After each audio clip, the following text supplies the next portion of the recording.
I'm Monica Gibson, and joining me down the line for this week's last Targets in Focus is Steve Barrow. Steve, official data showed that UK retail sales increased by 2.6% in December. That's far more than the expected 0.4% rise. The pound dollar rose immediately on the back of the report, but given seasonal volatility and anyway much of the good economic news is already priced in, what do you think will be the key levels for this pair moving forward? Well, I think sterling may struggle to make significant more ground on the back of the retail sales data in the UK. That's always difficult to estimate, the December data. It's obviously when a lot of Christmas shopping occurs. Some retailers will see 25% of their annual intake or sales at that month of the year. So it's very difficult for analysts to estimate, and obviously there's quite a significant miss on the forecast today, which has helped sterling significantly, but I'm not sure that it signals a significantly stronger economy than the market has already priced in. So I think the upside in terms of sterling dollar is probably close to 170. I doubt that sterling dollar can move above that level. The Aussie dollar is still reeling somewhat from the poor unemployment report. Analysts have been saying that the commodity boom is over and it could be 2015/16 before the cycle reverses.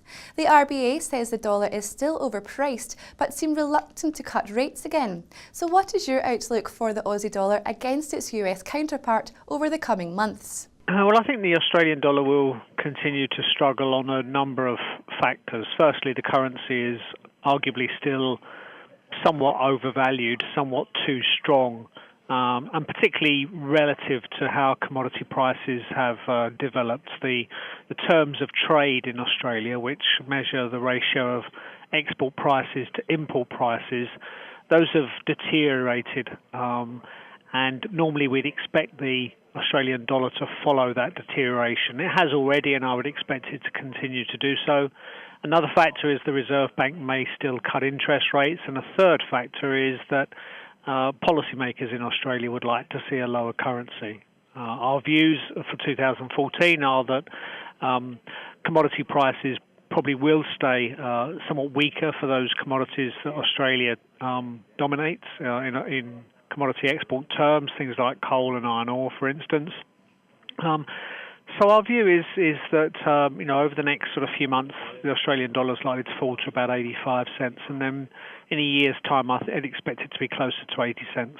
The Swiss National Bank has bucked the central bank trend by not jumping on the forward guidance bandwagon, but saying their main priority will be to maintain price stability for the exchange rate.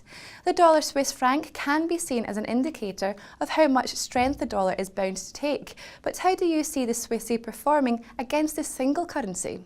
I think there's no doubt the Swiss National Bank would like to see a still weaker exchange rate, a still weaker Swiss franc, primarily, of course, against the euro, because that's where most of the trade that Switzerland conducts is with, rather than the US.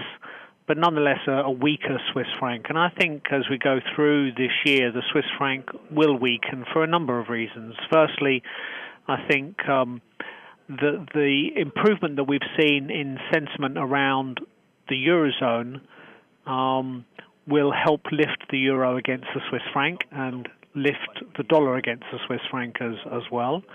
I think, secondly, the policy of the SNB will stay unchanged. They will continue to look for a weak franc and continue to have the 120 floor for Euro Swiss. And I think also we have seen other currencies that are overvalued weaken quite significantly over the past year or so. We mentioned the Australian dollar before. I think you'd certainly include the Japanese yen in that as well, maybe the Canadian dollar. And I think the Swiss franc has rather lagged behind those moves, because I think it too is somewhat overvalued. But I think during 2014 it will lose some of that overvaluation. It will weaken against the euro, probably back to the 130 area. And as far as dollar against the Swiss franc is concerned, then on a one-year basis, I'd be looking for certainly parity, one-for-one relationship between the dollar and the Swiss franc, as opposed to around the 90-cent level where it is right now. Steve, thank you so much for your insights today. It's a pleasure speaking with you. Viewers, I'll be back with the wrap-up where I ask Christian Schultz for his take on this week's main market movers and shakers, so please do click back for that. But for now, it's goodbye.